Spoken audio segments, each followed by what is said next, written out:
She was in the picket house. Yes, I was going to say, that's right. Right. And Jim and Holly are from Minneapolis. And they're from Minneapolis. Okay. How did you get here in the first place? I came up and did that movie Wild Rose. Remember that? Oh, yes. 6 years ago? I certainly do. Yeah. Mhm. And, You got conned on that one, too. yeah, and I can't stay away. Well, there's something that does draw people here, that's for sure. That's for certain. Well, what drew you here in the first place? Was born here. No choice. Yes, I was born here. My mother, too. My dad came here when he was about 10, from New Richmond. And his dad was superintendent of the mill at the time.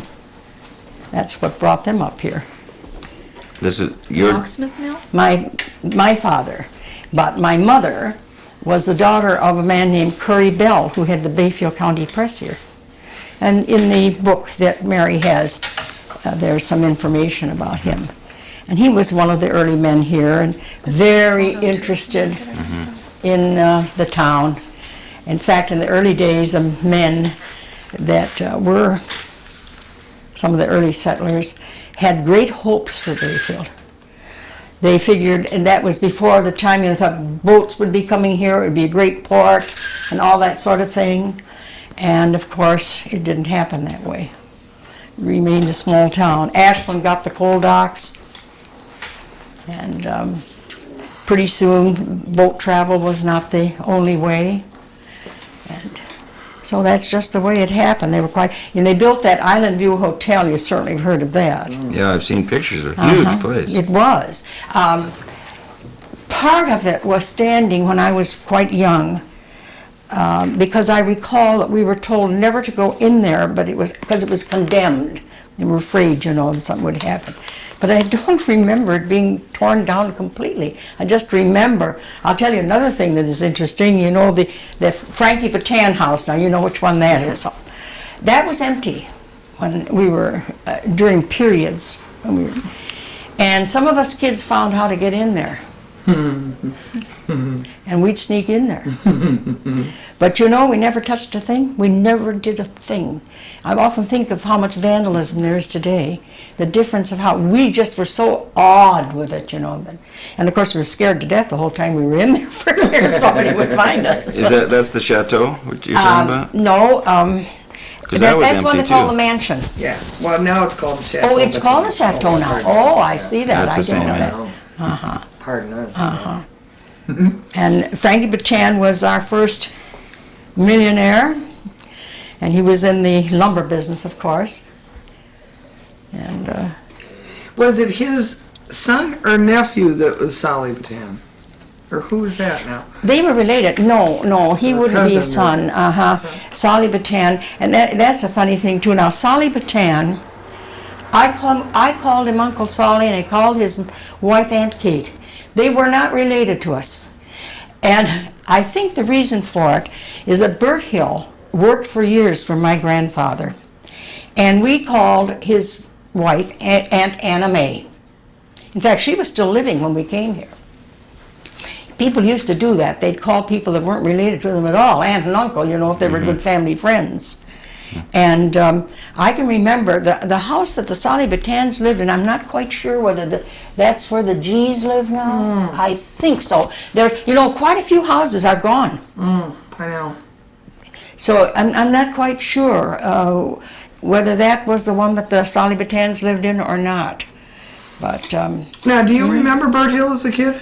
Did you ever go out to Sand Island and visit him?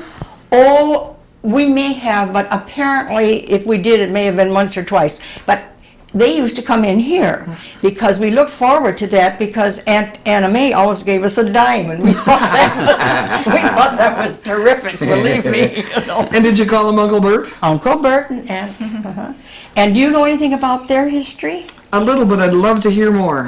Well, of course, they lived in the same flat that we lived in when we came back to Bayfield. My family, my father was sort of a restless person, and we went away and came back and that sort of thing. And we lived in Fort Francis, Canada the last time we came back here. And we didn't have any place to live. And the building that was right next to the brick building was empty. And my granddad said to my mother, well, you might just as well go up there and stay till you can find some place to live. And we never left there. But in the beginning, that house had stood on the corner. And Grandpa had his printing office in there, and he lived there. You know how people used to do that, live where they had their business. And then when he built his own home, and then also the brick building, well, Bert and Anna Mae and their 2 daughters lived the same place we did. Their oldest daughter, Mildred, was burned to death. You knew that story. A little bit, but I don't know it very well. Well, there was a milliner's shop downstairs of this building, and I don't know who those milliners were, to tell you the truth, but anyway, they were burning things in the backyard, getting rid of odds and ends of ribbons and things like that. And being a little girl, she must have seen some pretty ribbons and lacy pieces, and she took it and caught on fire. Oh, boy. And it was my father's father that happened to be walking along and saw this little girl and rolled her trying to help her, but the shocker apparently was too much and she died. Now, I'm a little confused when you talk about them living in town. I thought they lived on the island most of the time. Well, they didn't in the beginning years when he worked for my... they lived up in the same flat that we lived in. How many years they lived there, I really don't know. Or what time they went to Sand Island, I wouldn't know that. Because then a woman by the name of Myrtle Judd from Ashland, we called her Aunt Myrtle, and all these aunts and uncles that we had around here. And she worked for my granddad. And because I remember going over to Ashland with her, she'd take me on a little trip, you know, that sort of thing. And then then of course my grandfather died, and he gave up much of the business at a fairly early age, and his only son took over the press, Donald Bell. And he had a woman working for him by the name of Pearl Cooley, and she just stayed there for years and years and years. And then when my uncle left and went to Minneapolis to live, sold the press, I think that went to a man named Dexter, but I'm not sure. Not sure who. It's gone through quite a few hands, General. Okay, now get me straight. When were you born? 1909,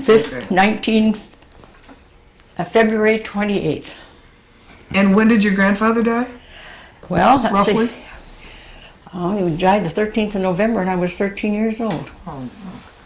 Here, Sherry, you figure. Because because I remember his funeral. I remember very, very much his funeral and everything. Well, and he was around long enough for you to have real solid memories of him. I knew my granddad, indeed.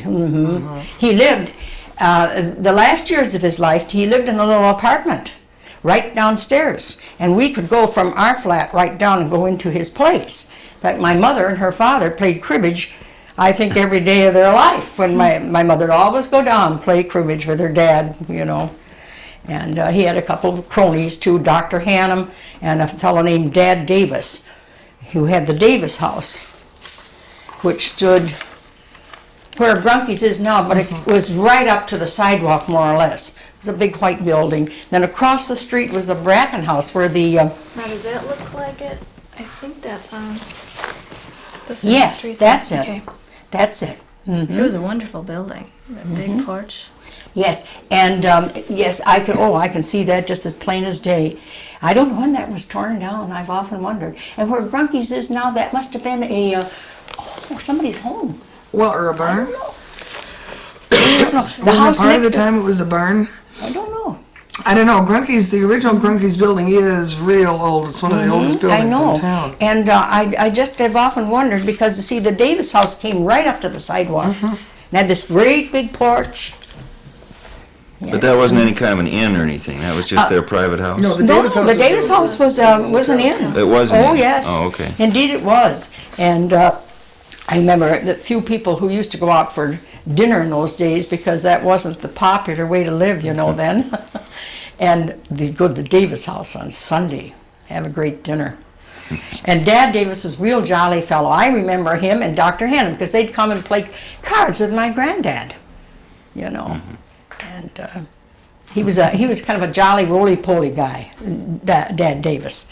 I have no recollection of his wife, none. Isn't that funny? She may have been the sort of woman that stayed at home and worked hard in the inn, you know. And then Bert Bracken, Bracken House. And that's where the Bayfield Inn is now. And what I have a memory of that is there were always men sitting, there were big glass windows, and there's a lobby, and there's always men sitting there, you know. In those days, there was so much travel, salesmen coming to town. This little town had a lot of little places where you could stay. Where this building was, right on the corner where Rob Walksmith's place is, I don't know who owns that now, you know which one I mean. And then this was a law office down there. And right next to that for quite a few years was a small boarding house. It's been torn down. And people by the name of Hamlins ran that. And that's all I can remember about them. But Well, now, was the Bracken House and the Bayfield Inn one and the same thing?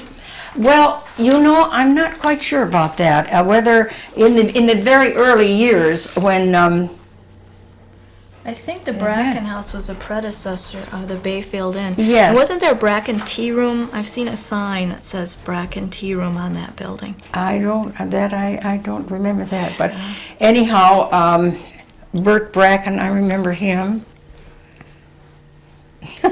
Remember the town policeman? We used to call him Pussyfoot McLucas.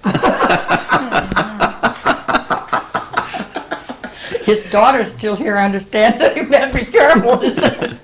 Well, now, who's his daughter? Oh, what the heck. I don't know what her married name is, but Irene McLucas. That's all I don't know what her married name is, but that was, I remember. And her. why do you get that name? Yeah, Pussyfoot. You know, I don't know. Not only that, my kids just have the best time when I tell them some of these things. There was an Indian fellow here too, by the name of, we always called him Bear Grease Gordon. And I don't know which one. There were a lot of Gordons, you know. Oh, there are 8 zillion Gordons. Yeah. In fact, we sent an invitation to Francis Gordon. I forgot his name was really Acorn. I mean, or the other way around. And he was so surprised to get an invitation addressed to Francis. You know, and to be normal. actually, and I don't know whether this is relevant or not, but my mother's only sister's husband was murdered here. Oy, oy. Wow. Yeah, not right out of town. He I was. heard about that. Yes, he was.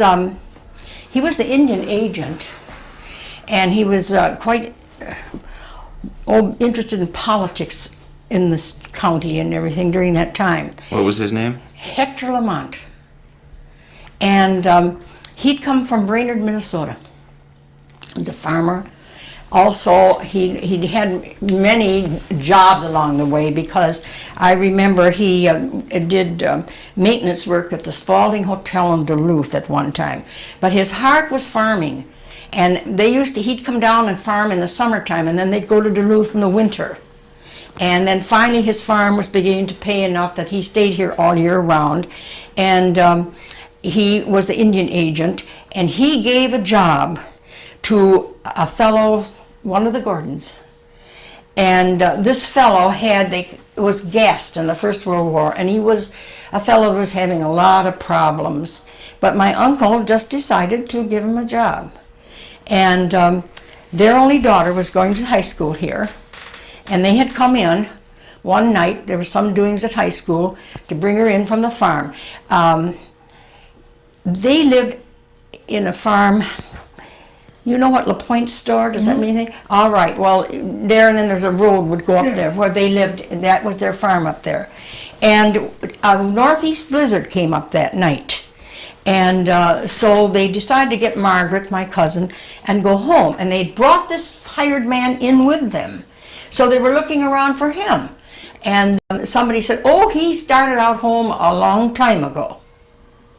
And so my aunt and her husband and my cousin started out. When they got to the foot of the hill, it was so bad, they had to walk into the farm. Wow. And when they got there, my uncle went up to open up the door, and as he did, he turned and fell. And my aunt said, oh, don't be funny. She thought he was trying a joke. And as she said that, she turned, and there standing with a rifle was somebody with a mask on, shot her, and shot her daughter. And I guess it was some time before the daughter, who was 16 at the time, reached over and talked to her mother and said, "Are you all right?" And that little girl got her mother into the house.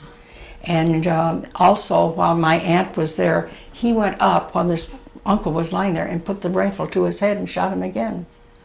So they knew he was gone. They had no telephone.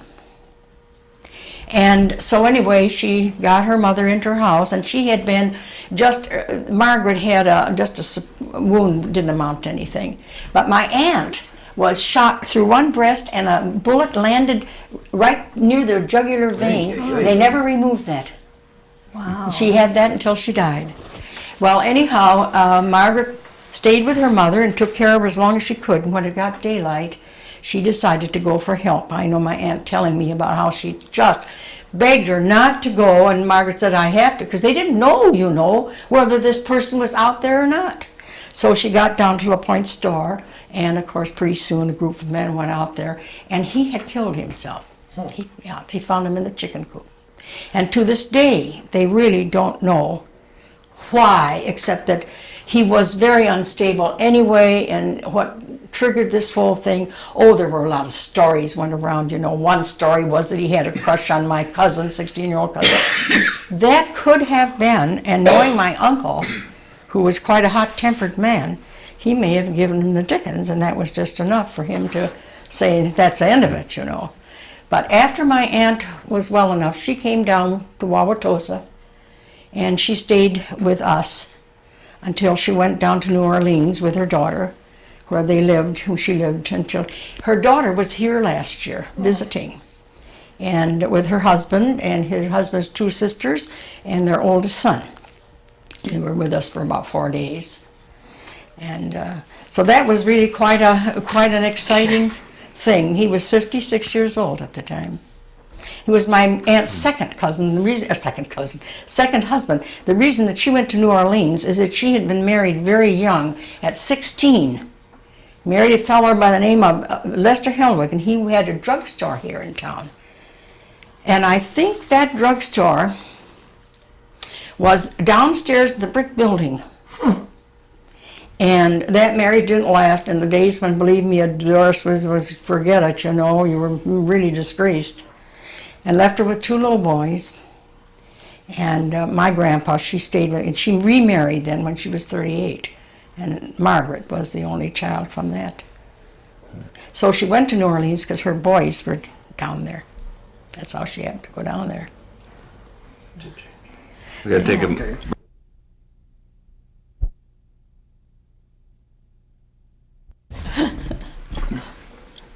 Rolling. Madam Lydia. Now, when did your... you were born in 1909. Yeah. What was your dad doing at that time? My dad was the head filer in the lumber company down here, Walksmith Lumber Company. He worked for Mr. Walksmith until the mill closed. And when I said, of course, he was back and forth, but that was what he always did. That, and he was a lumber, what was the name they called them? Estimator of lumber in the wintertime. He would go and, you know, how many feet of lumber and this, so forth and so on. To get from the trees. Yes. Yeah. And that's what he did in the wintertime. And otherwise, he worked down the mill in the filing room. And in fact, that is the only reason we left Bayfield later, was because there was nothing for him to do here. And we went to a small town called Hiles, Wisconsin, which is near Rhinelander. He was there for 6 years. What year did you leave here then? We left here in 27. That was the first time. That was, now let's see. I was born here. I couldn't have been too old. My father's father bought a little sawmill at Wilson City, Abaca, one of the Bahama Islands. Ye gods. Right. And my dad was an only son, and he wanted his son to be in business with him. So we went down there. at that time, my folks owned a really pretty little home right next to the Masonic Temple. That's been torn down too. My husband's kids me say every place we lived in is torn down. But anyway, it was a darling little home, and they rented that. I don't know why they didn't sell it at that time. And they went down the Bahamas, and my mother and my dad were very unhappy there. They didn't like it at all. And Mama was pregnant for my sister, the one next to me. And so that was an excuse to come back to the States so she'd be born here. 2 years after that, my grandfather decided to give up down there too. It just was something that didn't work out. My grandfather was a superintendent of sawmills. He also was a millwright. Very often he set up small mills for companies. That was it. So, in fact, my dad, I would have to say, had as much a background as that. He could do, they all were in that business, and an uncle too, the three of them. But my dad was sort of restless. He wanted to go places. So we were in the Bahamas, and then we lived in Cass Lake, Minnesota. I went to first grade there. And then we went to a place called Spooner Badette. And we were never very long in any of these places. And then we went out to Eugene, Oregon. By then, my grandfather then went out west. Because I remember my dad saying, every year, no, this is the last year we're going out west. We're going out west, you know. And, but we went out there. And we were there 1 year. And then we came back. That's when we went to Cass Lake. And my mother got very sick of this kind of life. And the last place we went then was Fort Francis, Canada, and my dad did this lumber, there's a name for it, I don't know why it slips my mind, of estimating the amount of lumber. He worked for the government, in Canadian government, for them. And my mother was dreadfully unhappy there, and finally she said, I just don't feel that I want to be moving. By then I'd gone to 2 first grades. I'm going home. And so we got on the train, and I'll tell you, I can remember this distinctly. I carried a bird cage with a canary in it, and my sister carried a bowl of goldfish. I love it. There were 3 of us. We had a baby sister at that time. There were 5 girls in the family. 4 of us are living, and the 3rd sister died as a young woman. But anyway, I can remember that so plainly. And soon after that, Dad came, and then he stayed here until the mill was through. And there was, and of course, after Heil's mill had shut down, there wasn't any more lumbering in this part of the country. And his family had always said, come west, come west. So, of course, they went out in the midst of the Depression, which was rough. But my dad heard that a little town of Klickitat, Washington, and the J.P. Neal's Lumber Company, they were people from Minneapolis originally. And he had worked for the same company. So he hitchhiked from Salem, Oregon, up to Klickitat, Washington, must have been a couple hundred miles anyway, and sure enough, they were hiring. And my dad got the job, and he stayed there till he died. And when he died, he was the oldest living resident in that little place, and they shut the mill down. That's right.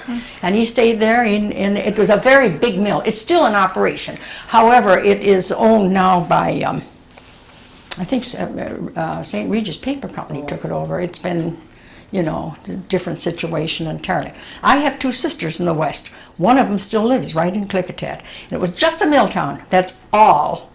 Just that big sawmill there. So when your dad went west, you went too? No, I was married. That was the year I was married. And my sister, the one that is here now, was going to school at Whitewater, where I went to school there too. And I remember begging my folks to let her stay here and that we would take care of her, and she did. And we have not been separated. In fact, she married one of my husband's best friends. She lived with us until she was married. She lost her husband when he was just a young man. She's never remarried. What year was it? When did you get married? What year? I got married in 1930. Been married a long time. Here in Bayfield? No, I eloped. You eloped? I did.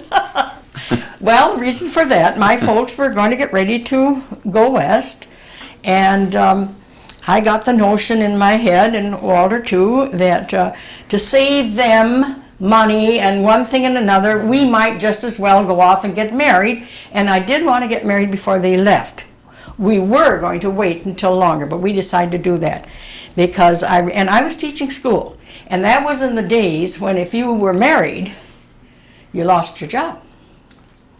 And so we eloped, got married, got in the car, went to his home in Milwaukee and told him we were married. The next day we went up to Hiles, Wisconsin to tell my folks, took my sister Jeanette with us. She always says she was on the honeymoon with us. And told my folks that we were married. Well, they liked my husband very, very much, but I didn't realize they were heartbroken that I had eloped. They wanted their daughter to have a wedding. And I felt so bad. I thought really that they would be happy that they wouldn't have to go through all that rigmarole, you know.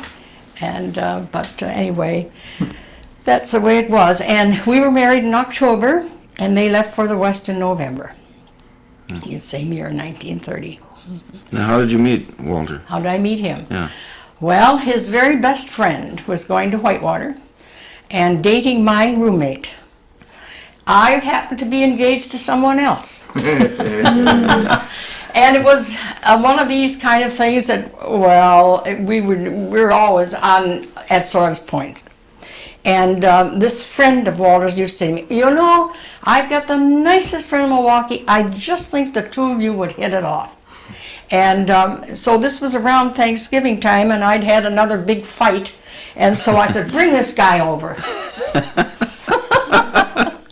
And he came over, and the thing we laughed to this day, the girls in the house where I lived, I said, you know, I'm going to have a date with a guy named Walter Torke. I says, well, you're looking at the future Mrs. Walter Torke, and I had not ever met him. We were just clowning around, you know. And I liked him immediately. I really liked him. And told him all my troubles. I don't know why he would want to marry me after I told him all my troubles. And then he asked me to marry him the third time we went out, and I sat and laughed and hurt his feelings. But I thought he was kidding.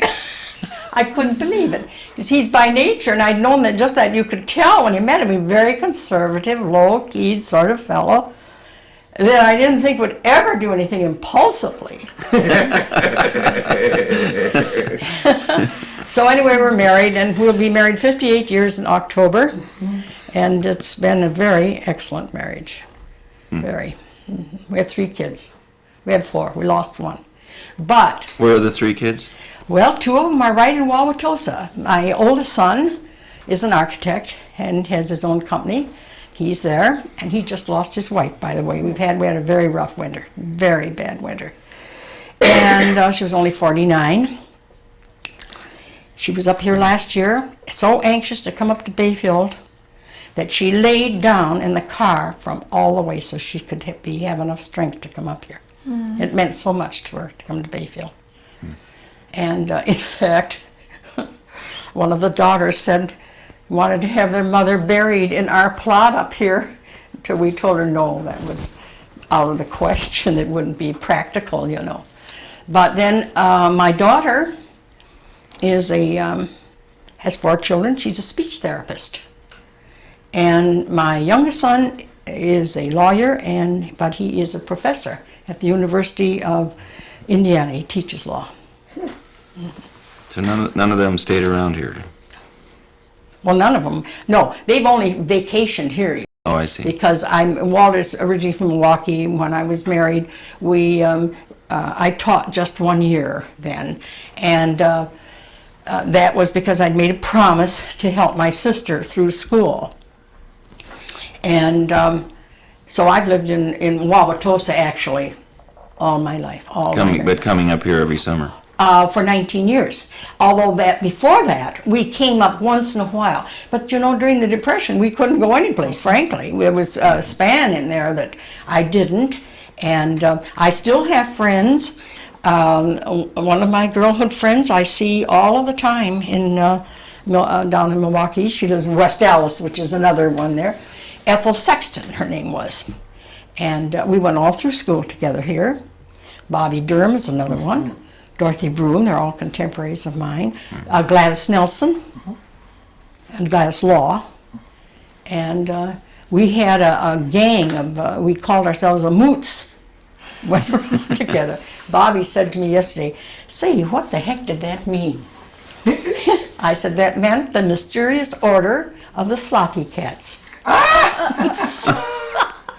And we had a clubhouse.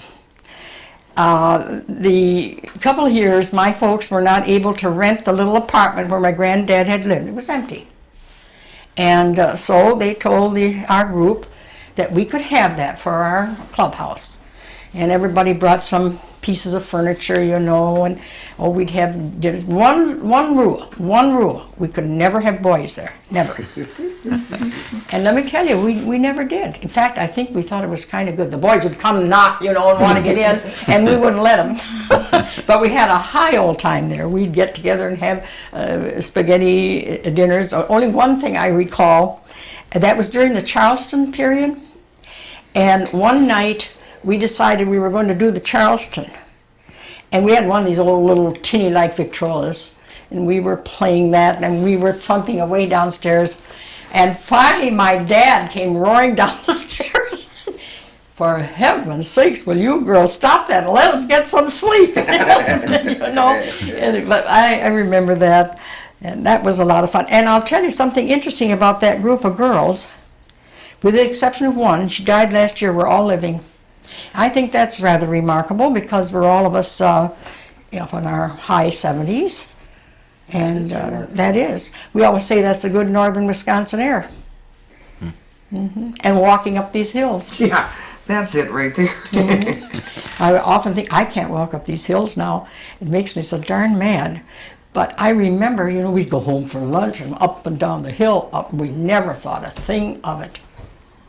Just, we were so used to it. So you graduated high school here? I sure did. My mother did too. Yeah. Did you know Jack O'Day? I knew who he was, but I mean, I didn't know him, you know. But now, what O'Day girl is living in the...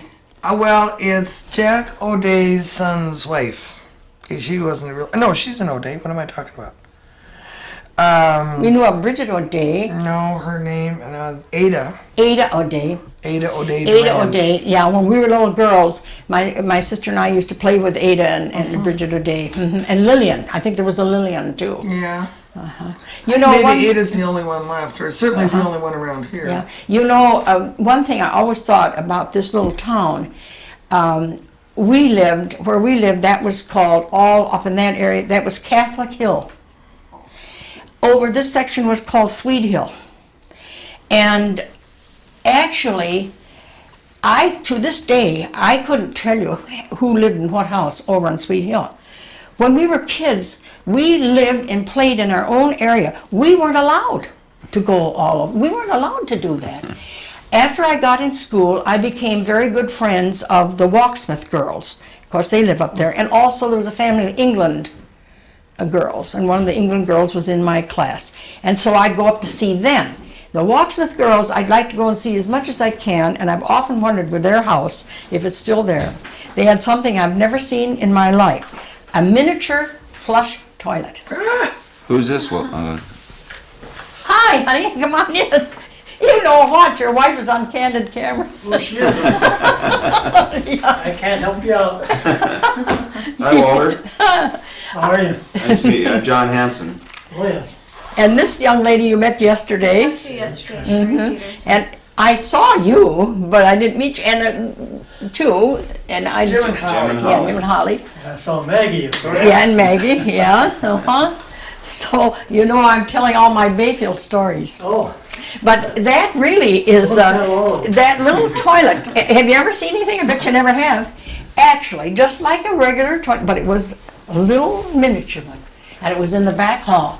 And I always loved to go there and play because I'd make every excuse I could to use it. You see, it was such an interesting thing, and I often wonder if it's still in that house. You had a pet name for the Walksmith's grandfather? Who was the? You mean Mr. The Whiskers? Well, that was a cousin Oh, of cousin. that was yeah, Curious Whiskers. He was related to Henry, but they were no, I think he was his uncle. Uncle. Okay. Yeah, he was his You're uncle. right. Yeah, that's right. Curious Whiskers. What a wonderful name.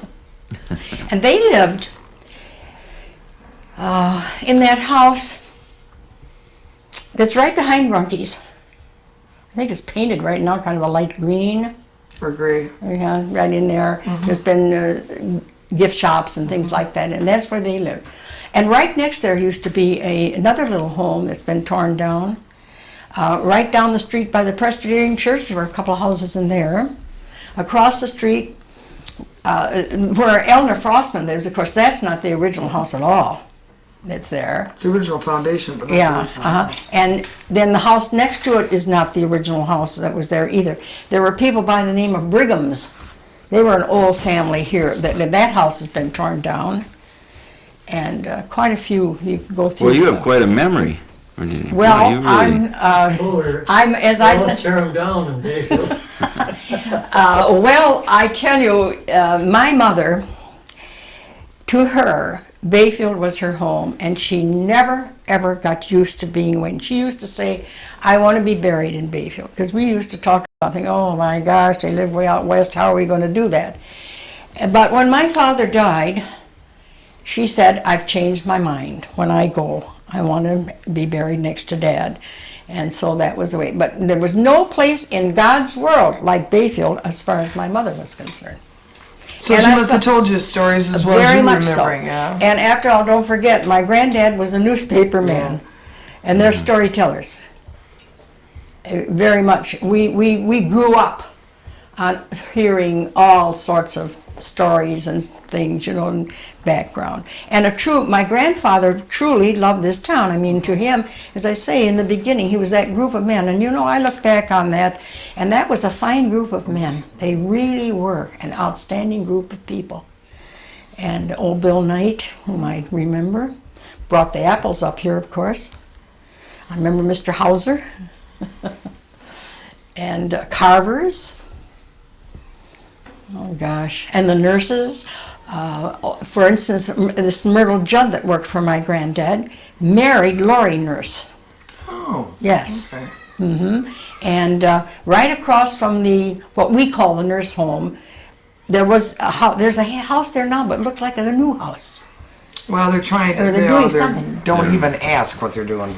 Oh, It's but what's left of that old house. It is what was left. Well, that was Lori Nurse's house. And when we were little girls, we used to go out there a lot. Was it the visiting. little resort then, the Pinehurst Resort? Or just the house? No, you mean no. And let's see now. There was Lori and Harvey Nurse, the two older men. And I guess that Lyman Nurse is the only one left of that family.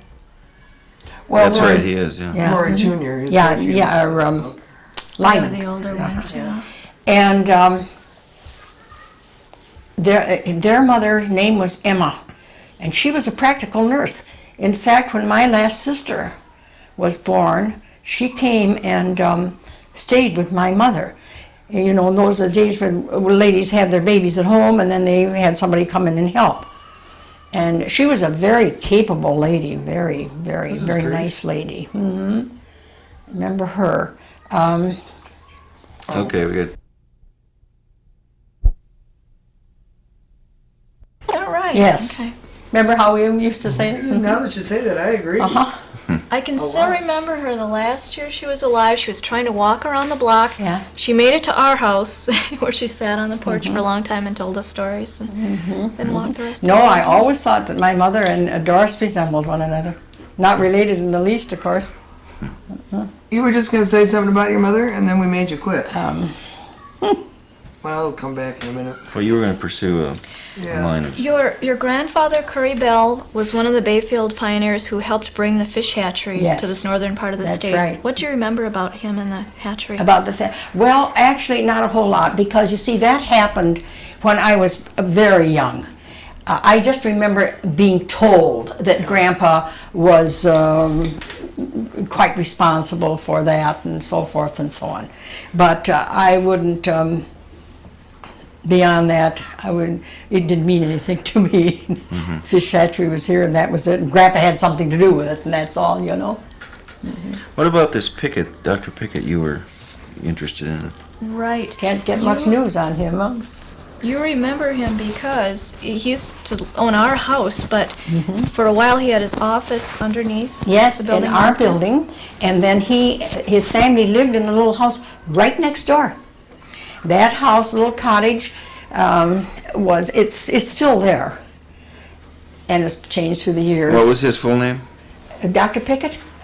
You know that I don't know. We just called him Dr. Pickett. Samuel. Was it Samuel? Dr. Samuel? Mm-hmm. And he lived, you see, the family lived next door. And I don't know really why he left that house and went downtown, except that maybe he felt it was more convenient, easier for him. Hard to tell, you know.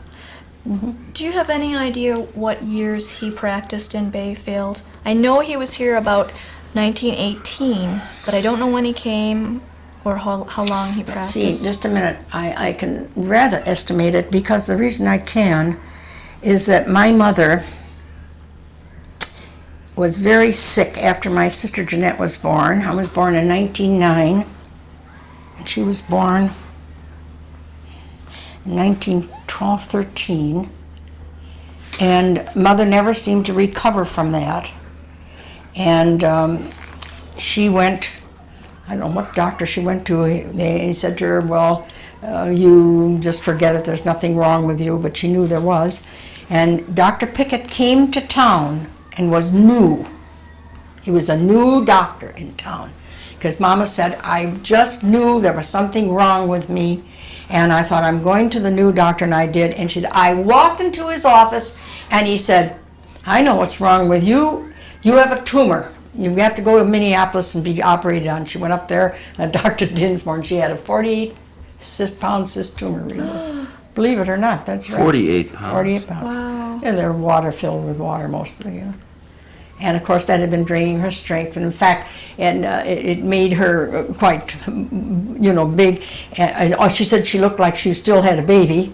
And they said, well, you know, now you've had children, you can't expect to keep your shape and things like that. But she knew there was something wrong. And that I remember Mother telling how Dr. Pickett said, I know what's wrong, you. And he couldn't do it, so he sent her up there. Now that could have been, so he must have been here. Now, she kept saying he was new in town, so he couldn't have been here too long at that time. And that was about 1913? 1913, around in there, I would think. You told us yesterday how he used to kind of joke around with the children and what Yeah. he used to say to you. Yeah. Oh, yes, when he'd come up to take care of us when we were sick, he'd look at my mother and he'd shake his head. He says, well, Barbara, I never saw such homely kids. And we all knew he didn't mean it, you know. That was always his remark when he'd come upstairs. And your mother had a special way of signaling him? Yes, she'd pound on the floor with the broom and had a certain number of pounds meant come up when you can. And so then he'd come up and take care of us kids. Yeah, I lost this. This is in the house that you're in, up on 6th Street? Or No, this is down this below? is in This their is in the- house. This house next that to we the lived in building. okay. downtown, which is no longer there. He must have moved around a couple times in Well, I Bayfield. suppose he did. I suppose he did because it was said in the something it was in the Turnquist Turnquist building, building. yeah. You know, I bet a nickel that that's where he was when he first came here. I bet that was probably his right. first office. Mm-hmm. I think a lot of doctors were in and out of the Turnquist Yes. building. Yes, in fact, during my time here, there was a doctor, Dr. Harris, had office there, and a Dr. Clem Sexton, who was a dentist, had his office there for a short time. Then he left and went down to Mauston, Wisconsin, instead of staying here in Bayfield. And there were offices up there. And, Now, do you remember any of the Pickett children? I have them. oh as- yes, I remember Marion very well. I Okay. remember Ed too, but not that well. Do you remember Ed was very Alta? deaf. What? Do you remember Alta? Oh yes, she married one of the Englands. There was Olaf England and John England. They were brothers. And Olaf England had the hardware store right now where there's that gift shop. Joan Hadlin has it. That building. We still call that the Olaf England place. He had his hardware there for years. And she married Art England. I think his name was Art England. They lived right down here. I remember this, but this is awful to say this. I remember one of their little girls was cross-eyed. I just remember that. Yeah. Mm-hmm. And you remember Marion, you said? Marion, indeed. She was a young woman, of course. And in fact, Clem Sexton from Bayfield and Marion Pickett, everybody thought they would get married. And then we had a teacher come here to Bayfield by the name of Fern Berger. And pretty soon, Clem was going with Fern Berger, and he married Fern Berger. Marion was a very attractive-looking person. And as little girls, you know how sometimes a young woman in her teens or 20s you sort of look up to. And she married somebody and went out to live in California. She left there. You know, I don't remember whether she taught school or what. I really don't know what she did, but she had some sort of a job. And also, the group of girls used to like to camp out at Siskowette. And one year Marion was our chaperone, too. Remember that. Do you ever remember going back and forth to the island as a kid? To Madeline? Not much. I can remember we went there a couple, but not a whole lot. We, well, to begin with, I guess we just couldn't afford it. Mm-hmm. But when I remember when I was in high school, I wanted to have a job over there. And at the mission, the old mission, and my dad said, "No way, you have to stay home and help Mama." So, in fact, the reason I didn't go away to school when I graduated from here, I was enrolled, was going to go to Carroll College. And that year, my mother became pregnant. And so I was the oldest daughter. That was that. And my dad said, "No, Mama needs you home this year, and you can go to school next year." I was only 17. I had just turned 17, and I was young, you know. I think that had a little something to do with it, too. And I remember so disappointed because so many of my friends, the Blocksmith girls, went down to Milwaukee Downer, and a couple of Dutch Stark went to Madison, and they all, you know, our group. And I just thought, oh, here I am. And I really was pretty bored, and that's when I worked briefly for Curious Whiskers. Just a short time. And then did you the next year go off to school? Yes. Where did you go then? Whitewater State University. Where's that? Right. Well, it's at Whitewater, Wisconsin. It's about 50 miles from Milwaukee. You know, in Wisconsin, our school system, we have the school of the university, big university in Madison, and the one in Milwaukee, the University of Wisconsin-Milwaukee. I'd say it was almost as big now, wouldn't you? And then we have Whitewater, Oshkosh, La Crosse, River Falls. Teachers' colleges. Yes, they started out as teachers' colleges. Now they're universities. And in fact, coming from a little town like this, and I went down to Whitewater, and I was overwhelmed because the enrollment there was 700, something like that. Mm-hmm. Oh, I thought that was something, you know. Now it's about 11,000. Yes. And by the way, that's where I met Ora Jones. I'm a good friend of Ora's. I was on the Whitewater Foundation for about 12 years, and also the Women's Day that we used to put on every year. And she was a counselor in one of the girls' dormitories down there. And somebody said to me, "You know, this Ora Jones has a place up at Bayfield. You two should get together." And that's how Ora and I met. For heaven's sakes. Yeah, I hope she's up here this summer. I've written to her since the problem that she's had a pretty rough time. Quite a while. We saw her briefly last summer. Yeah.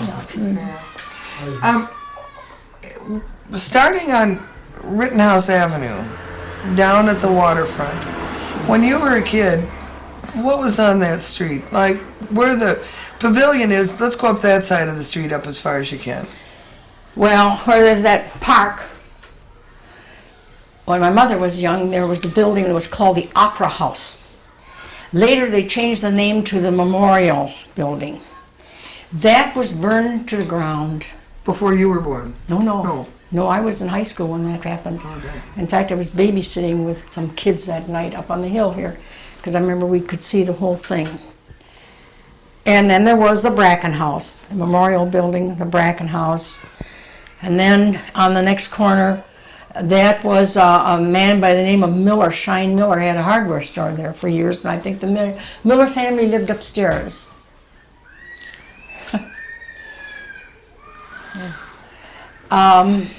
Or Marty's Bar. I don't know what the heck was in there, to tell you the truth.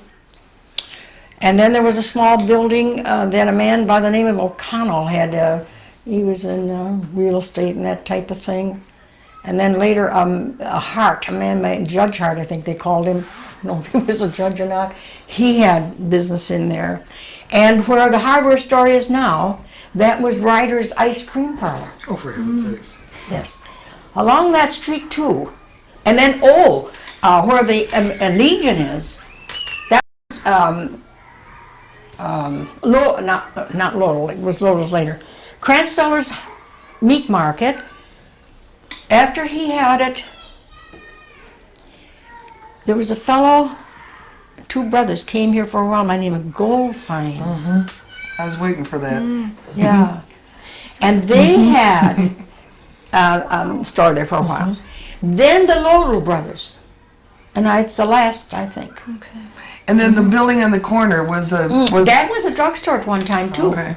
And it wasn't brick then, it was... or was it wooden at the time? That I don't recall. Well, at the very beginning it was wood, and then it's been encased And in in brick. fact, there was a drugstore there, and then also for a while there was a fellow by the name of Bloom who had a grocery store there for a while, too. Okay, go across the street, and there was the Myers drugstore. What's that? Yes, but the Myers right on the corner there where the Field and Stern or whatever it is. Yes, the Myers drugstore there, but before that, what was the name of the people? That was kind of a boarding house. Sure, that was. And then next came the Turnquist building? Well, no, and then there was a little store in there, was a dry goods store. Rummel's dry goods store was in there. And then the Turnquist building. And then where the gas station is, there was a big building there too. And there was a candy store, and I suppose upstairs. Who in the world had that? You know, now that name escapes me. Murray, that seems to strike a bell with me. And then all the way up to Stark Store was sort of the last commercial building? Yes, and it's that store, you know, that building that's on the corner there, sort of a squarish building. I know that there were living quarters upstairs and that, and downstairs there was, I almost think the Electric Power Company had offices there for some time, but I'm not sure. And then, of course, the Stocks, the way that's the same there. And the house that Annette Weber owns now, before her people took it, Herman Sense family lived there. And was the Rittenhouse occupied? The Rittenhouse building that we call the Rittenhouse now, was that occupied when when you I were a was kid? growing up, yes. That belonged to a doctor, Dr. Mertens, and his family. And I think there's only one daughter living. She was in California. Ruth Mertens is still living. Yes, in fact, I got in trouble with Dr. Mertens there. They had a ballroom on the third floor. And we kids, you know, would go there and play. And it was around Halloween. And we were going to have a big Halloween party. And he had beaver board doors that he put on his doors in the wintertime.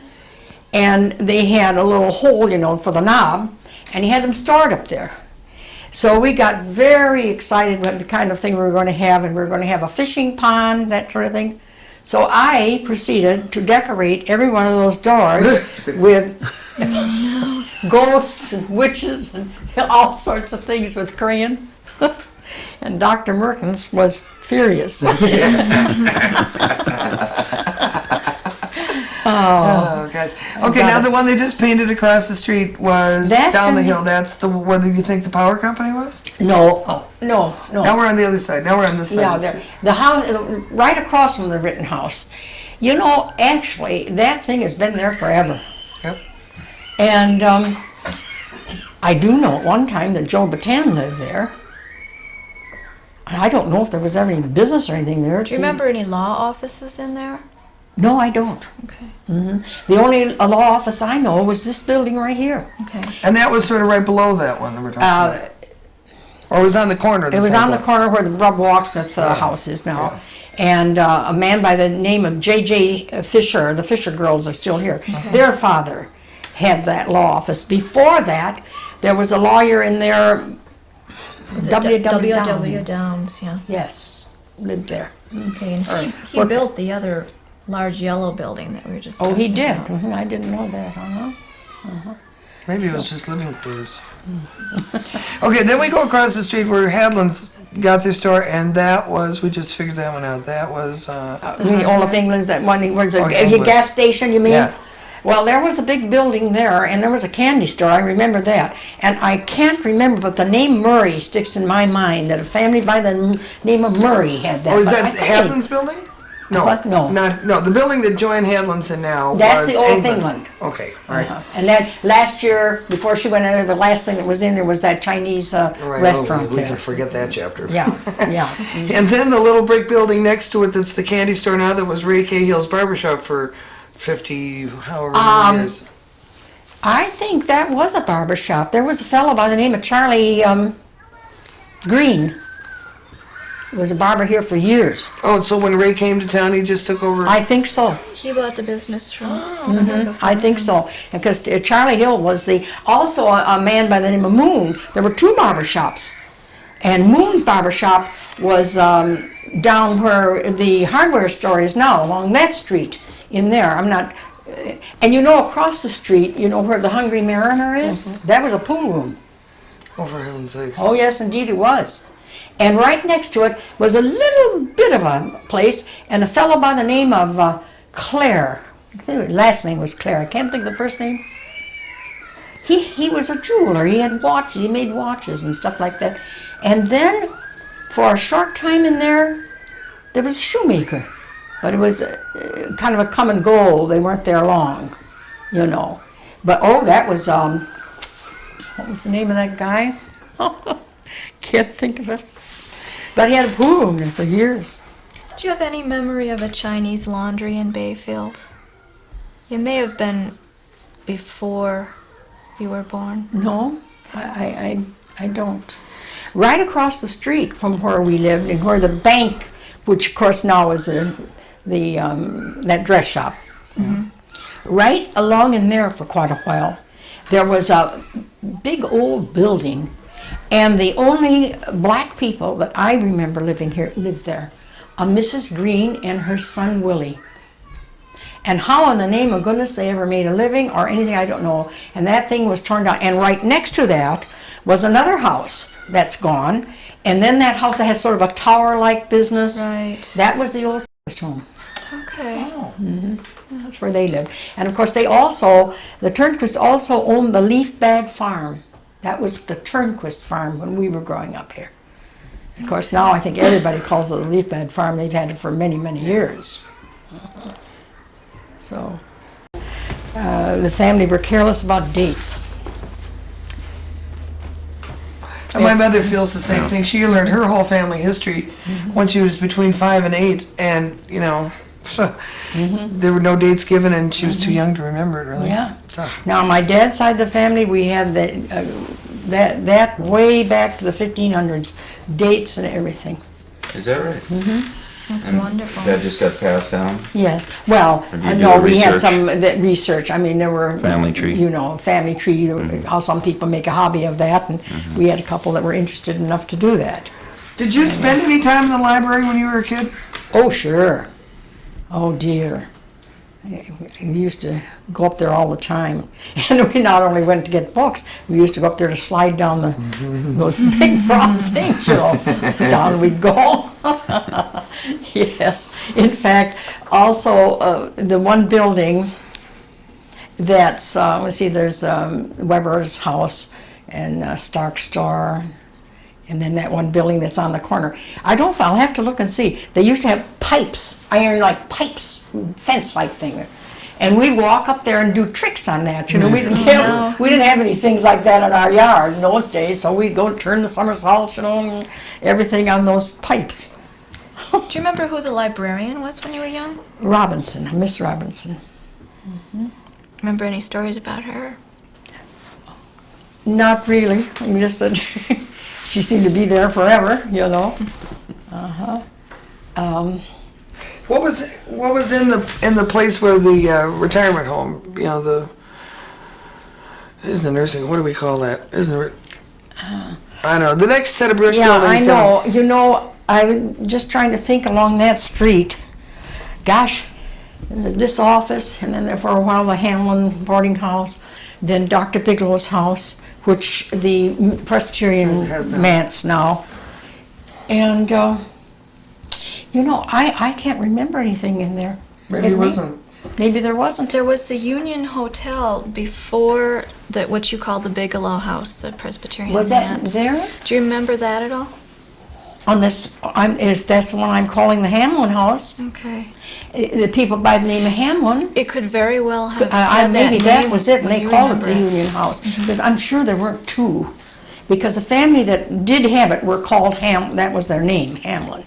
And maybe they called their establishment Union House.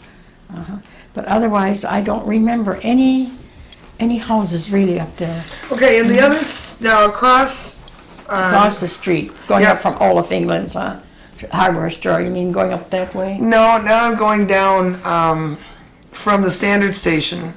Yeah, down. Oh, I know. Going down towards Broad the Street. Down where the post office. Of course, the post office used to be where Andy's Big Dollar, right in there. You see. Yeah. Right now we'll start down from the Standard Station, and then there was. And where the Beach Bar, that was Nelson's Dry Goods Store. And between the two, there was the little frame building that, in my day, was Locksmith Plumbing Company, but before. Oh yes. I know.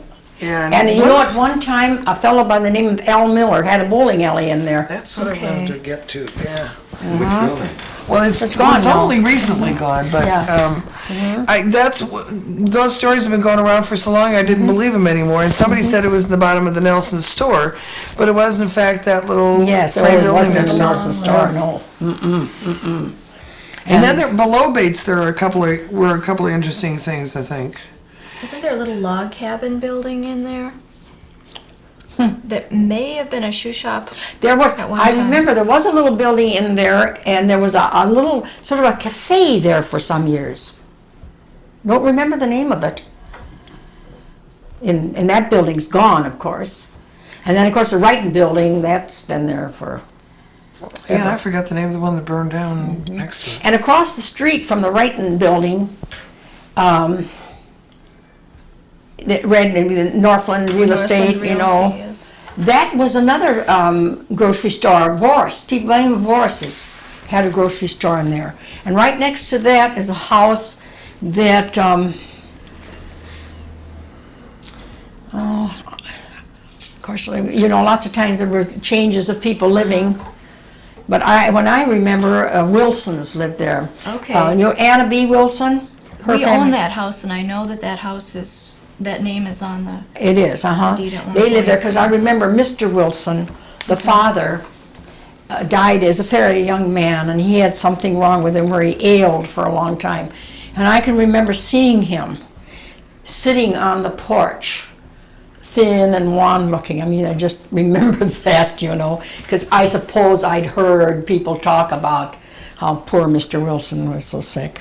We were told that house was actually two buildings that were joined together there and moved to that spot. There is a house that was two buildings, and that was my mother's home. The brown house, a brown shingle house, down from the Bayfield Inn? That's part of my mother's home. Picture of that. Part of For it. heaven's sakes. Where's the other part, or it's gone? It's gone because when they built the bigger hotel there, my granddad owned quite a bit of property along there because they have their own boathouse and everything in the backyard, that sort of thing. And he, I think it's on the end there. what the heck, I can't make this Okay, out. that's looking from the waterfront. Yeah. The building on the right there would be the Bayfield Inn. This is the Bayfield Inn. Yes, and so You is the know, other and one? then, you know, right where the Bayfield Inn, down in there, there was a house which had been, Captain Pask lived in, but I don't see it here. It was, Those buildings changed a lot over Yeah. the years, so it may be you different know, than I'm what beginning you to remember. wonder if this is my granddad's home here. I believe that that's the same Yeah. brown house that's still there, I think so. but it's been changed. This one. And then I the bet two you houses in nickel. the middle are no longer there. No. And across the street's been a lot of changes. And of course, that, what is the name, Troyer's Bar, is that right? That was the old creamery. Okay. Yeah. Do you remember Colonel Isaac Wing, who had No. the house across the I street? don't remember him, but I just remember hearing about him, but I don't remember him, no. Mm-mm. That must be my granddad's house there. I'm fairly sure that that's Sure. the same one that's But still this there. looks so different along in here. That's the full house. She said that part that's Mm-hmm. left there is a half of the house. Yes, that's what I always heard, but my gosh, I don't know how they could. I was born in that house. Is that right? Yeah. Mm-hmm. Well, I know Ruth Moon lived in that house for a long time. And my mother's brother lived there for a good many years, and then he moved across the house, street, and where that old funeral parlor. Right in there, there were a couple of houses. That I'm confused about that, but there were people. My Stewarts lived there, and then my aunt and uncle moved across the street into that. And the Iversons, when they came here they lived in that house.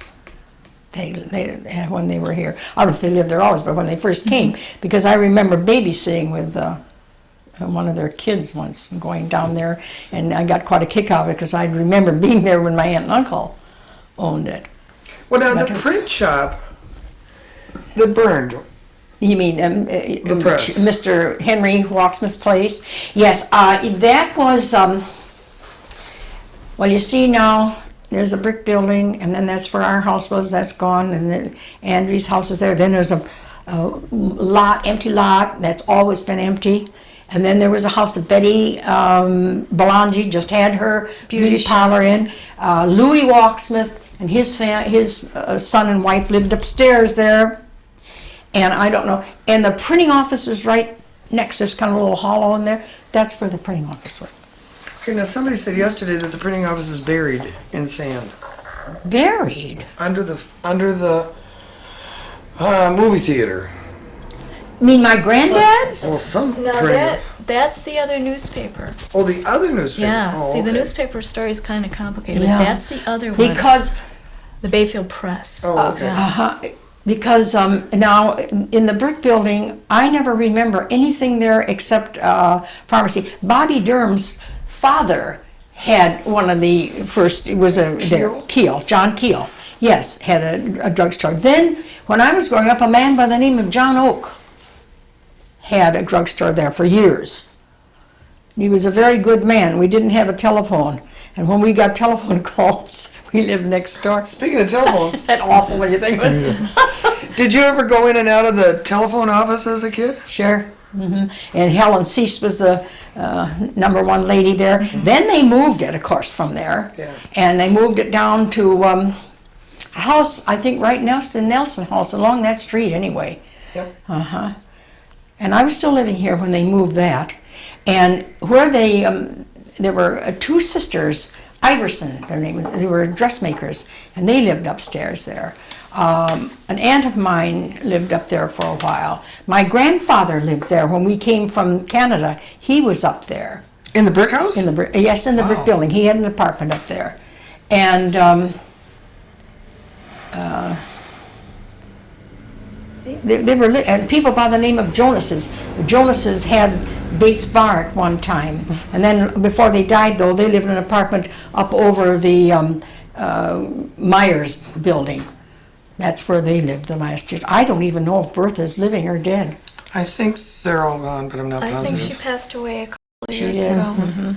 A lot of her things have been donated to the Is that Heritage right? Oh, Association. well then, Because when we first came up here, she was living, and George was living, and her son was living at that time. Because I used to always go and call on her, because she lived for so long in the brick building, and it was a neighbor of ours would come over and visit at our house a lot, so I felt I knew her quite well.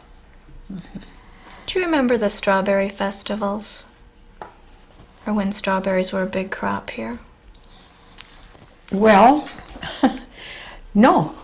Okay. I mean, I think that story, like you're speaking like the Rebeccas that have had that for years. You know, to tell you the truth, I think that is something that started maybe in the 40s, around in there. I don't think But back before that. in the 20s, when the nurses had 13 acres of strawberries and the Hausers had Yes. 7 acres of strawberries, it was somewhere in the 20s, and that you weren't remembering any of that? No, I can remember as a kid going berry picking. You know, we got 3 cents a box. It earned Right. some money, you know. I remember that, going out to the berry fields. And Actually, relative to price changing over the years, 25 cents a box isn't all that much different. You talk 60 now they're years having later. trouble getting anybody to pick them. Yeah, well, I know. But you know, jobs weren't that prevalent, it seems to me, looking back. And the kids wanted to earn a little money. That was one thing that we did in the summertime. And Did your grandfather have a favorite story about his newspaper business that he kept telling you guys over and over again? Or was it just sort of so many that they don't stick? I think so. Before he came here, he came from Maine, and he stopped at Waterloo, Wisconsin first, and had a paper there. And then he heard that this paper up here was for sale. My grandfather owned this paper here much longer than anybody. It had passed through hands of Bayfield brothers. I think my granddad bought it from the Bayfield brothers. But he had it for years and years, and then when his son took it over. And his son, by the way, did not enjoy the newspaper business. He didn't like it at all. But it was the thing that sons did, I guess, in those days. My mother loved it, adored it. And if she were living today, it would have been a different story. But it was unthinkable to have a woman take over something like that, you know. But my aunt, my uncle's wife, realized that her husband didn't care much for the business, and finally got through cousins. There was a Mert Bell family related to our family that lived in Ashland. They had a sawmill. And they went up to Minneapolis, and it's still in existence, I think, the Bell Phone Company, pole company. They made telephone poles and things like that. And my uncle and aunt always kept in contact with that family. And finally he went up there as their office manager and salesman and so forth and so on, and left Bayfield. I think my uncle and aunt left Bayfield about a year before we did. Because I remember my mother loved that business so much that every time the press was ready to go out, my mother would go over and help. And from our back door, especially in the summer, they'd leave it open. I could hear that old press going, you know, that old-fashioned press. It was very old-fashioned. It was only a weekly, of course. But you never got mixed up in the No. newspaper business. No, in my brief time, that's all. But not, and my mother, and the thing that's funny, my mother used to say, my granddad was dead by that time. And she said, when I went to have this little job with Mr. Locksmith, and of course they had the 2 newspapers, and of course they didn't agree politically many times, you know, little differences. And she said, oh, your grandfather would turn over in his grave if he thought you were working for Curious Trust. Do you remember any type of persecution of the Locksmith family during the wartime? Persecution? I've read a couple things in the newspaper that I kind of wondered about. About the Locksmith family? That amazes me. I don't. It's First World War, of course. Mr. Locksmith, Henry, had the sawmill, was also mayor of his town, a very prominent fellow. And I was good friends with the girls. I don't remember any problems whatsoever. Okay. I really don't. If there were, they certainly Didn't and there was supposed to be something about them in the papers? I have a couple I'll be articles darned. that I had copied out, but I've never heard much more about it No. from anyone. And if there was any trouble there, maybe the girls were told not to discuss it with their friends, or something of that sort.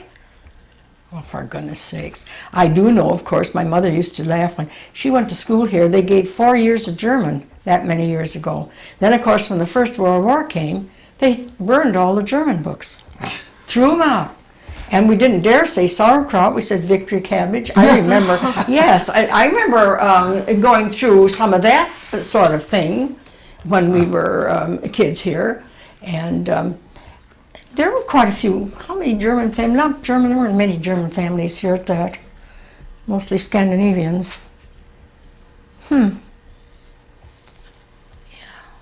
Can't think of any prominent German family besides the Wassmer family, to tell you the truth. I think there were more down maybe Washburn area. Maybe, But just a handful here. And I can remember during that war, too, my father worked briefly at the DuPont plant, when many men, like they did in the Second World War, if they didn't go into service, they worked in these plants, And I remember my mother being scared to death as he was down there working in that plant. Those little houses? Those houses have been there as long as I can remember. The Barksdale houses on the highway. Yep. Yeah. And they seem to be, one burned down a few years ago, didn't it? And they put a new one up there. But really, when I think of those houses are awfully old. This building, too, must be pretty old. Really. It must be. Now, how long have you owned it? About 19 years, isn't it? Oh, I wish you could have seen it when we bought it. You wouldn't believe it. Looked kind of bad. Yeah, it did. But we had a lot of fun fixing it up. We did a lot ourselves. And it was fun, hard work. In fact, Walter laid all of this carpeting himself. He was thinking the other day how in the world he ever got it in here. Well, I hauled it up here. It was in a roll, of course, and I had to carry it in the house here. Boy, did I struggle. Yeah, he did have some help when we put the porch, not the porch, the kitchen. That was just sort of a lean-to here. And in fact, this room here was a combination kitchen, living room, and everything. At one time, though, somebody lived here, they had the kitchen there, in this little room. Oh, for heaven's sake. Yeah. And of course, when we got it, Walter Burton's, you don't remember him, do you? Just barely. Well, I remember Leonard Johnson real well because Yes, he was working for him, and he's the one who always came out with the linoleum to Sand Island and struggled like you did with the carpet.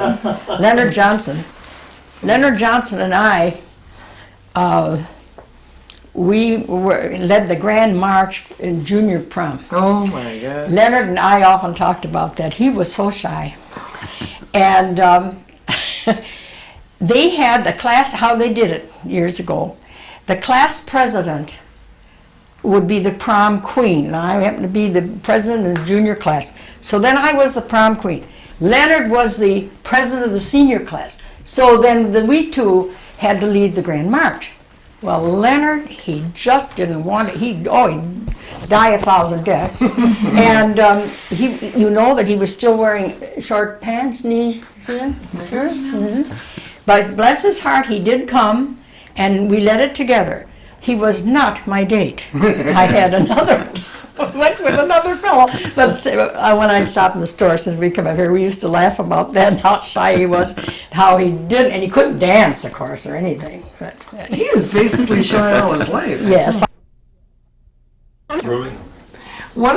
Somewhere down the line, somebody alluded to the fact that you were sort of a pistol when you were a kid. You got any favorite? Any favorite tales Like about that? a pistol in what way? Well, I don't know. You just had a few escapades here and there, or you weren't a shy and retiring sort. Oh no, I was lively. She didn't tell me about her past life. I was we should have gotten lively. into this before you got bit. Oh, I can't think of anything really. Had a lot of fun, But as I say, it was really good fun. And we loved to dance.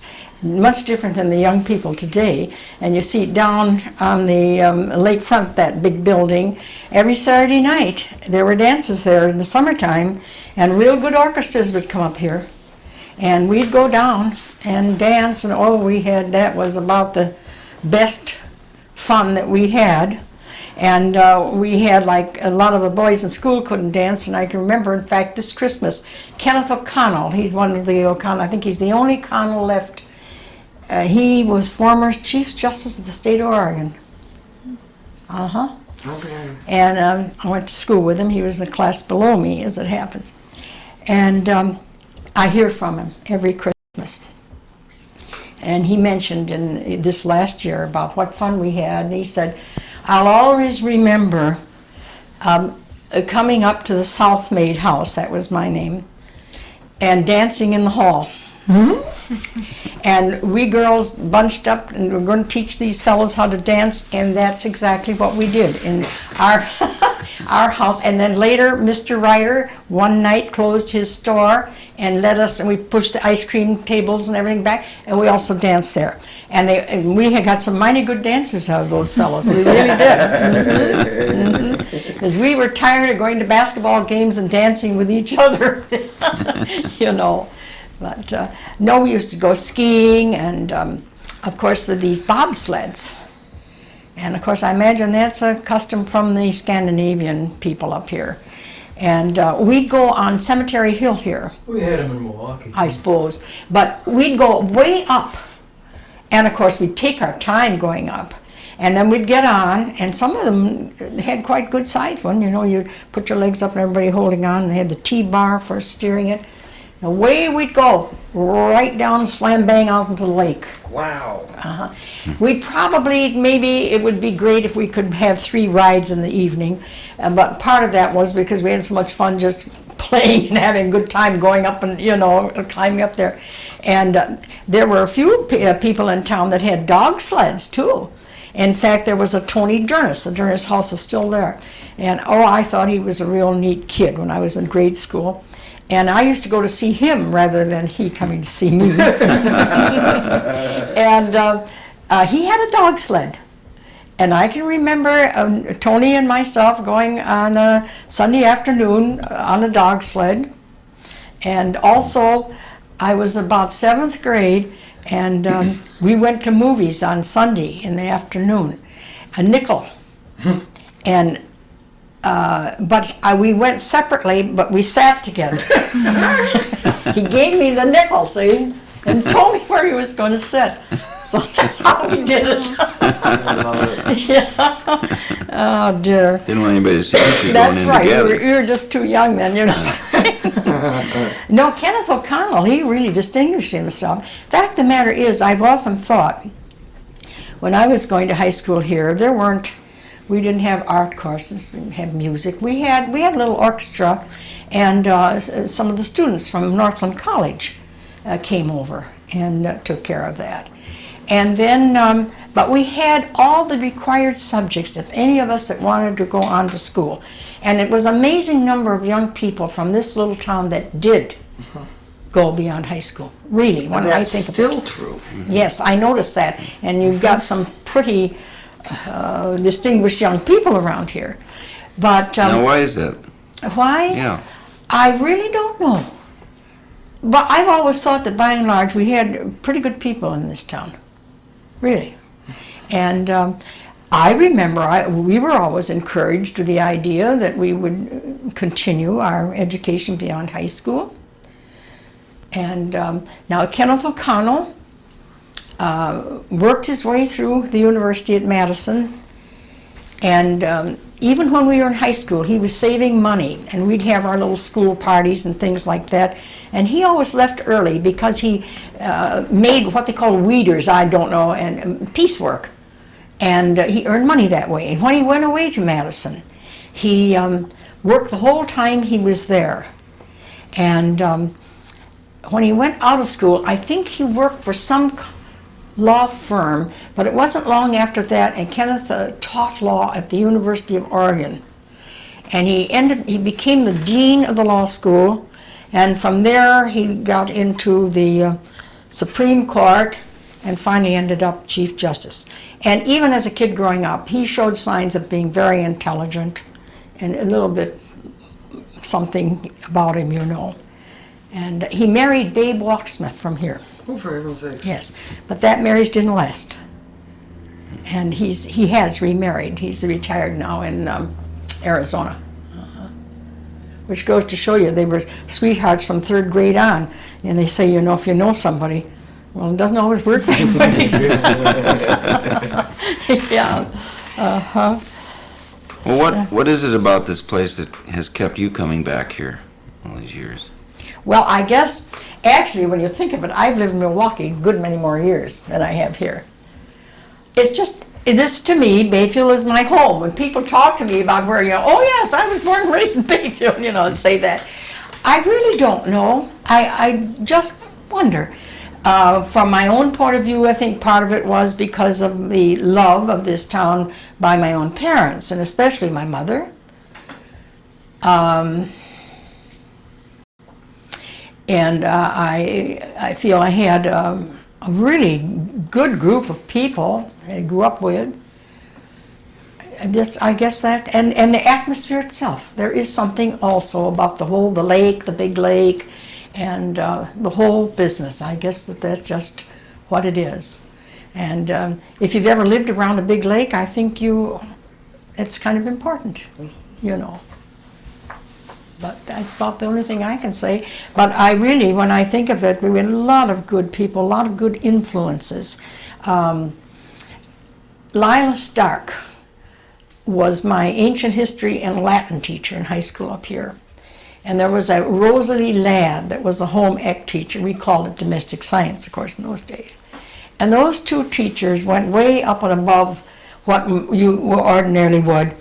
And one year, they put on a musical. And in fact, the whole school system was in it. They had kids from the grade school and everything, you know. And Dorothy Brune was Cinderella. Oh my God. And Babe Walksmith was the prince. We didn't have enough boys, so she was. And she was a very tall girl, and it worked out real fine. And I had to take 2 parts because there weren't that many, and I got just the part I wanted. And the part I wanted was to be the witch. Oh, I relished in that. I still have the score someplace and the song I had to sing. And then they had to hurry and change my clothes in one place when I had to be the queen in one spot. But the queen didn't have much to do. You know, we just kind of did different scenes. But when I look back on that, how it kept us young people so busy and happy, because there were scenes to think about, the scenery and the whole business, you know. And we had a wonderful time. And of course, the whole town enjoyed it. Also, the Civic League here was very active at the time that I was growing up here. And they had, of course, they went broke with the Indian pageant. You sure must have heard of that one. Did you go out to it? I didn't, no. But many of my friends did. No. As I said before, I had a father whose attitude was, you girls stay home and help Mama. Yes, you stay home and help Mama. She needed help with 5 kids to take care of. And that, of course, they expected a lot. I do have, I wish I had it here, but I don't, the Pageant Cookbook. Oh my God. That they put out at that time. And that really is something, because it's still in the days where you read the recipe, you know, and it'll say butter the size of a walnut, you know, everything. And of course, I love still looking at it because many of the old names that I remember, my mother's friends. My mother was active, by the way, in Eastern Star here. And some of the, I remember many of the ladies in there, knew them well, in fact. A Mrs. Biglow, who was the dentist's wife here, they had no children. And she was a great influence on my group. We called ourselves the Sunshine Girls. And we used to go out to the sanitarium where we'd put on little playettes and do things for the patients out there. And that was her influence, you know. Mm-hmm. And she'd have us all over for little parties and things like that. And she was really quite a a good influence, a nice little lady. So we had some good older people that were interested in us. My mother was very popular with my friends. All of my friends called her Aunt Bobby. And the reason that they did was that she was the sort of woman that you could come to as a teenager. Yes, Dorothy Brune, she said, and tell her anything that was bothering them and so forth and so on. And she was always, and she really did love teenage kids. She enjoyed them. And I remember Ethel Sexton, she was Mrs. Schwaller, she's the one that I'm in contact with all the time. And her mother died when she was 16.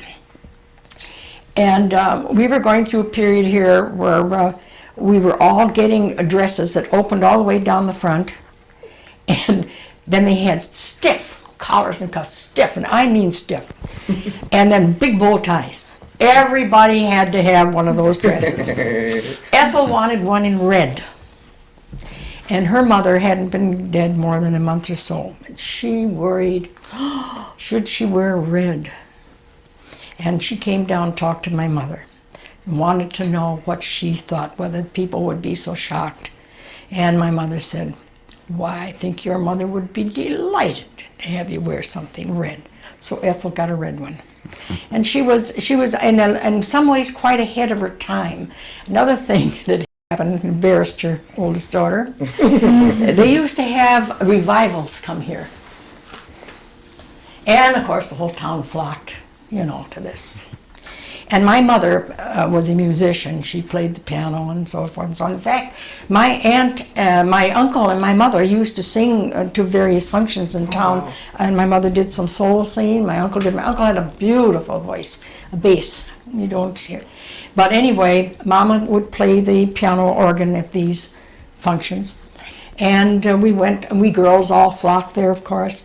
And this great guy, one time he got him, he said, we must pledge never to dance. We must never dance. It's terrible, And it seems funny when you think about it. But anyway, he wanted everybody that would say they would never dance again to stand. And everybody stood but my mother. I remember I went down home after my bunch of girls and I said, Mama, how could you do such a thing, She said to me, I'll tell you something, next week you girls will all be down there dancing, and don't you forget it. And we were. Sure. Of course, now I appreciate it, but at that time when you're a teenager, to have your mother so different, than anyone else. But, yeah.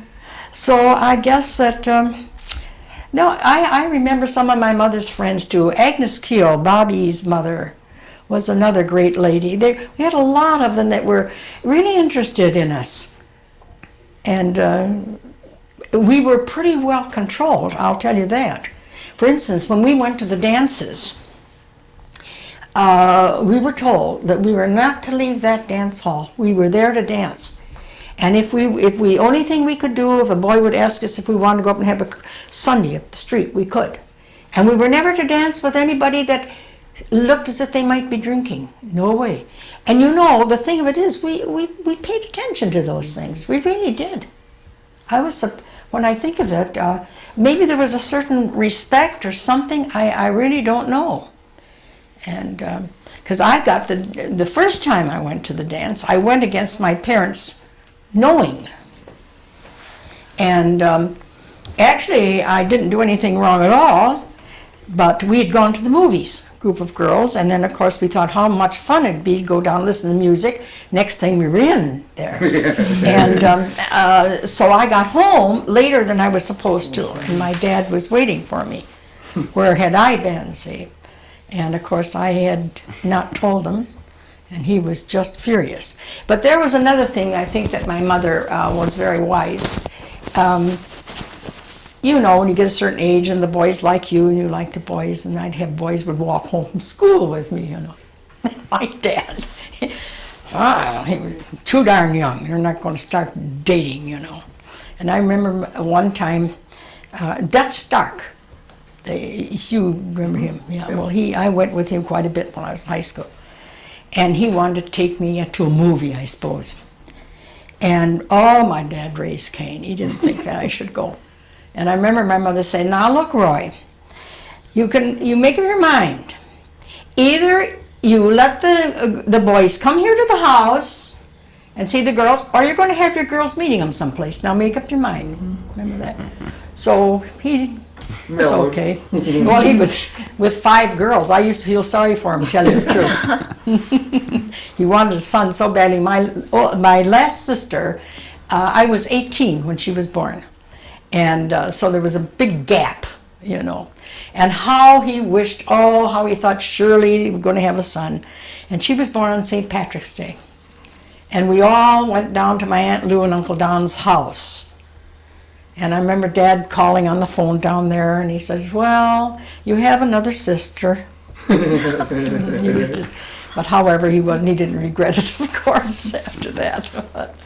Now, my sister Pat, the youngest one, was just a tiny baby when we left Bayfield. Bayfield means nothing to her. She lived in Klickitat, Washington, and that's her state, and that's her town, and that is her memory. And the third sister died when she was in her early 30s. And the other sister, who was really quite young when the folks left here, has a very much of a memory of Bayfield and much that she feels close to. Absolutely. In fact, just before we came up here, she and her husband had come from Klickitat to attend a wedding of her granddaughter in Toledo. And she called me up. And when I told her we'd sold the place, she was very upset. She said, "Oh, I thought we'd surely get there one more year." They've been here. Through the years, they've been here several times. What is her name? Georgia Cook. No, Georgia. Were you all Virginia, Georgia? Virginia, Jeanette, Madeline, after Madeline Island, Georgia, and Patricia being born on St. Patrick's Day. That's how that is. That's wonderful. Yeah. So this will be the last summer in this house. Yeah. You. How does that feel to you? Well, not very good. No. Not very good, but the time has come. Well, let's face it, life changes. And there's no use. Walter did say to me one day, "Well, maybe we can keep it one more year." I feel just as bad next year as I do this year. And as long as we decided we might just as well. That doesn't mean we can't come back here, God willing, and which I would hope to do. We've had many happy years here. This has been, I think our grandchildren will have some of the finest memories of this little place. I know they will. And I have been surprised that now some more, they're quite grown up. Our youngest grandchild is 15. And in fact, over the 4th, the one granddaughter I have in Minneapolis is coming. She just had her 27th birthday. And this year they might not be able to stay very long. Last year, Lexi, that's the one that goes to Carleton, she was here just overnight. Came with a friend, and they came and they spent a day and a night here with us. And Jim, before we came up, he said that he didn't think the kids would be staying more than a couple days, and that they were going to go back to Indianapolis, drive back. And of course, those kids, well, the one grandson 17, and Lexi's 18, she'll be 19 next January. And we have 3 in Madison, 2 in master's programs, and one of them will be a junior this year. So you see, they're all the ages that they are, and they must work in the summers, and so they can't always get away. But they're coming up here bag and baggage anyway, they tell me. You're gonna hang them from the rafters. Oh, I tell you, you should just, when they were little and they'd come up with all their dolls and stuff, I tell you, we would have stuff underneath, everything, Their crayons and their this and their that.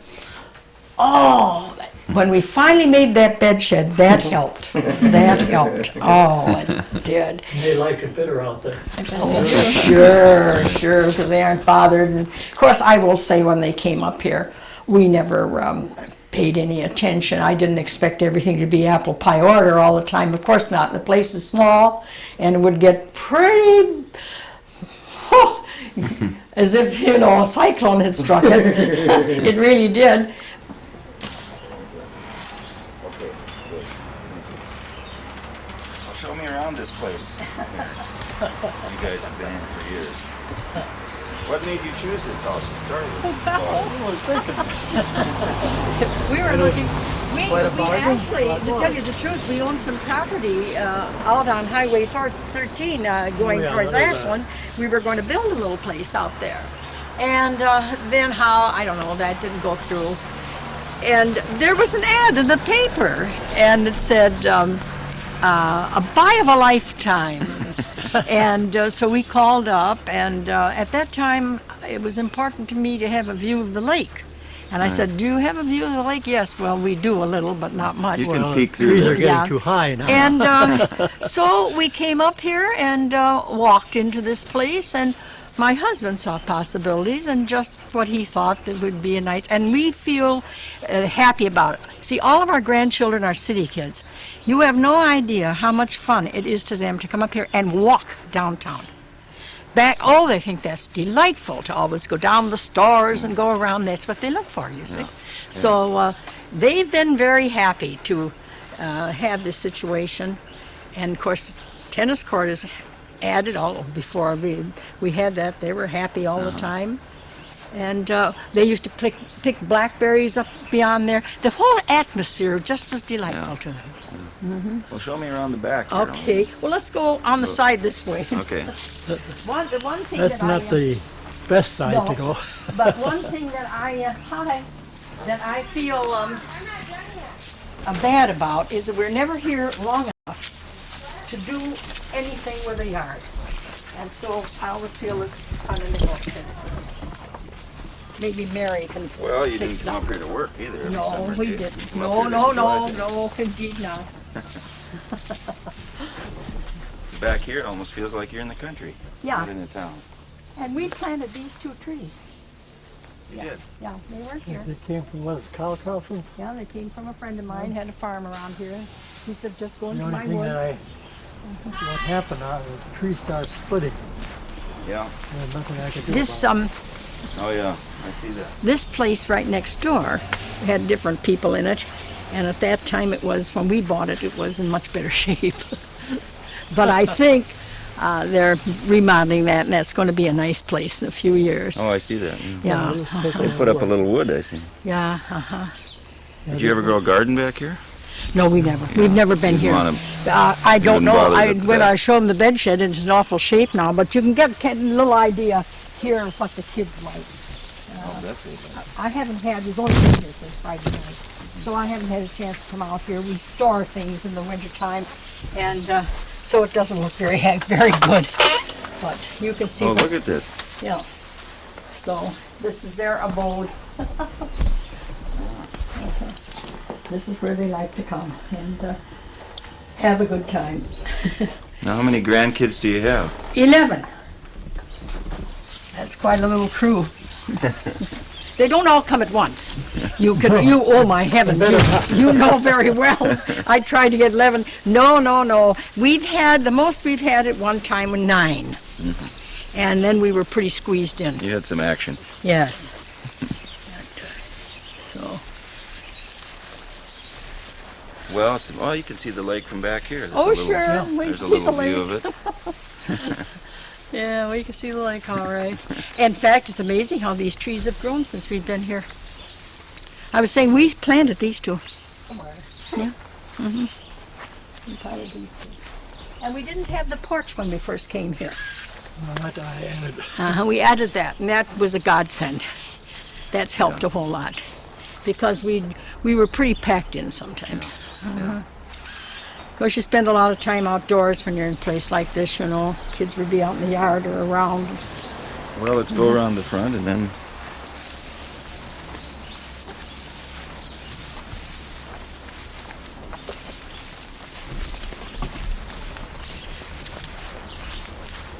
Walter and I, believe it or not, one year painted this whole darn thing all by ourselves. Did you? Yeah.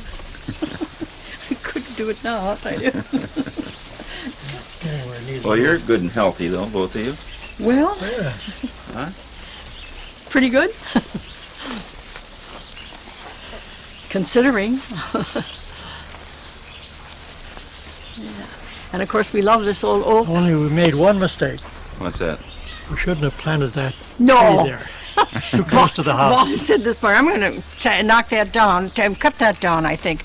I said, well, you can't do that unless you ask Mary. That's her tree now. But right. this tree, I just That's a love. beautiful oak. How old I do you think just, this oak oh, Oh, I golly. don't know. But just look, it makes a regular umbrella right over here Yeah. and keeps shade in the front yard here all of the time. Our people next door, the people that used to live there, they used to worry about this tree. And I think they thought, oh, it might Well, come down. We had this tree trimmed one Yeah. time. There were a lot of dead branches. Yeah. And a young man, I don't know, remember what his name was or where he came from, Chicago, I think. He got up in there and climbed up the whole thing and reached out, clipped the branches off. Yeah. I thought, boy, I wouldn't want to do By that. the way, Mary, my husband was going to cut that tree down this morning, and I told him he'd better not touch it. But it's certainly, I it was planted it in the wrong place, and we could trim it. Well, it's a beautiful little tree, though. Yes, It it is. is. Wish we'd put it in the Christmas back. lights on it. We should have brought it out a little further or over in here or something. Yeah, should have. But we didn't. Well, it's been a pleasure talking with you both. Talking to me, you mean? You survived. You survived. I survived. I'm amazed. I really am. I really was. I thought, oh, this is terrible. I'll be tongue-tied. But I guess to tell you the truth, if you just get me to talking about Bayfield, I don't have any problem. Which goes to show you. Well, you can put it another way, just get you to start talking. That's not true. Well, it was really fun. I'm glad to have met all of you, too. We'll see you around. Oh, yeah. Yes, indeed. Thanks so much.